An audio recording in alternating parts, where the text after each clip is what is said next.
Pak, kira-kira ini ngomong-ngomong nih Pak, ngikuti UEFA Euro nggak Pak? Kira-kira timnas mana yang lagi difavoritkan untuk saat ini Pak? Sebelum Euro mulai, saya sudah memfavoritkan Prancis. Oh, alasannya? Agak subjektif sih. Memang pertama saya suka di World Cup pun saya walaupun Prancis kalah saya tetap dukung Prancis gitu ya. Ini agak subjektif. Alasannya pemainnya itu merata, dia merata dan kombinasi dari yang senior, junior, kemudian pelatihnya itu kan bekas pemain tim nasional Prancis pada eranya ya, dan sampai sekarang dia menangani sehingga secara kerjasama tim, kemudian karakter individu itu si pelatihnya Didier Deschamps ini dia pasti sudah sangat paham kepada anak-anak latihnya ini, dan dia bekas pemain tim nasional sehingga dia tahu bagaimana bermain di Piala Eropa atau Euro ataupun Piala Dunia, World Cup atau di pertandingan-pertandingan yang level seperti apa, sehingga itu yang saya melihat bahwa ini punya harapan, dan memang ya sebelum dimulai saya sudah memfavoritkan Prancis. Oke, ya Pak, kalau kita lihat ya Pak, euforianya juga dirasakan meskipun bergulir di Eropa, tapi sepertinya Indonesia juga merasakan keriuhan bagaimana diselenggarakannya Euro di Eropa. Tapi Pak, kalau kita lihat kan saat ini untuk yang di Eropa sendiri mereka sudah bisa menonton secara langsung di stadion meskipun memang harus mereka menerapkan protokol kesehatan. Nah, ini mungkin juga dinantikan oleh masyarakat Indonesia. Kapan hal itu bisa dilakukan, kerinduan itu? Nah, ini gimana Pak tanggapannya? Iya, hasil survei.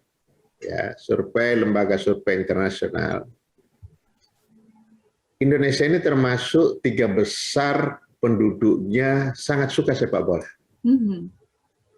Nah, kalau di persentase masyarakat Indonesia itu 77% kurang lebih ya, masyarakatnya senang sepak bola.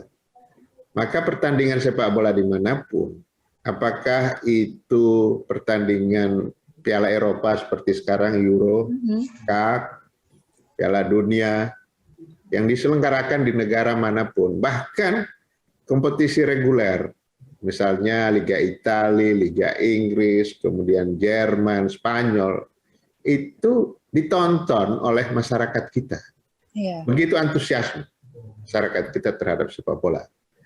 Nah, apalagi sekarang di Euro ini kita sudah lihat bahwa mereka sudah memperbolehkan penonton, tentu terbatas ya, dan dengan prokes yang sangat ketat. Nah, kapan kita ke sana? Tergantung kesiapan kita. Kalau di sana kan vaksin sudah hampir merata di negara itu, kemudian kedisiplinan masyarakatnya juga tinggi. Nah, ini yang dengan segala hormat dan mohon maaf nih yang membedakan dengan kita. Kita bahkan ada yang nggak mau divaksin sama sekali kan gitu ya.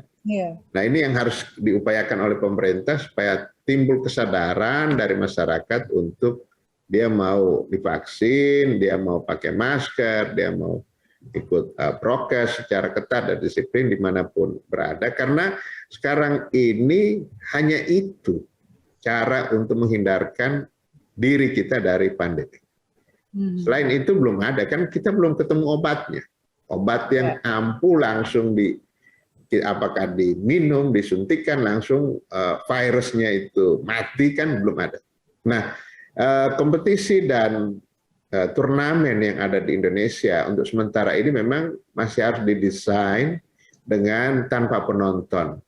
Tetapi mereka bisa menonton melalui siaran televisi, atau juga mereka bisa nonton lewat live streaming, YouTube, dan lain sebagainya. Dan itu sudah kita berhasil praktekkan. Itu. Jadi bukan suatu hal yang susah. Nah, bagaimana bisa datang langsung ke stadion? Nah, itu yang memerlukan waktu. Apalagi sekarang, COVID-nya naik lagi beberapa hari terakhir ini. Nah, itu juga saya kira salah satu penyebabnya adalah kekurang disiplinan masyarakat kita. Memang sebaiknya masyarakat ini bergotong royong ya Pak, bisa bekerja sama dengan pemerintah. Seperti tadi Pak Amali mengatakan bahwa ada beberapa orang yang juga tidak mau menerima vaksin. Sedangkan kita ingin bersama-sama keluar dari pandemi COVID-19. Jika ada yang tidak mau bekerja sama, ya kapan kita bisa keluar dan bisa melihat negara-negara di luar yang sudah zero case pandemi COVID-19. Dalam rangka meneruskan permohonan izin petisi sepak bola Liga 1, Liga 2 untuk musim kompetisi tahun 2021-2022 dan bagaimana yang juga sudah kami lakukan pada saat permintaan izin turnamen pramusim Piala Menpora pada bulan Maret yang lalu.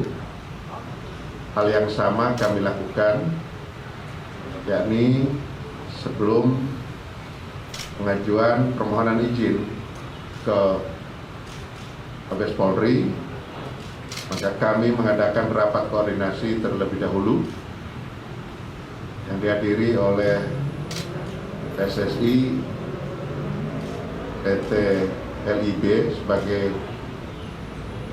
pelaksana kompetisi baik Liga 1 maupun Liga 2,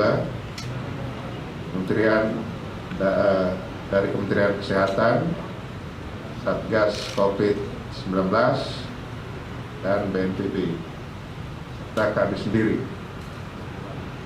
Nah, pada saat rakor itu kami sudah mendengarkan pemaparan baik dari PSSI maupun dari pengelolanya PT LIB tentang pelaksanaan kegiatan yang akan berlangsung tahun 2021 sampai dengan 2022, dan ketika itu dipaparkan direncanakan akan dimulai dengan Juli tahun 2021, berakhir Maret tahun 2022.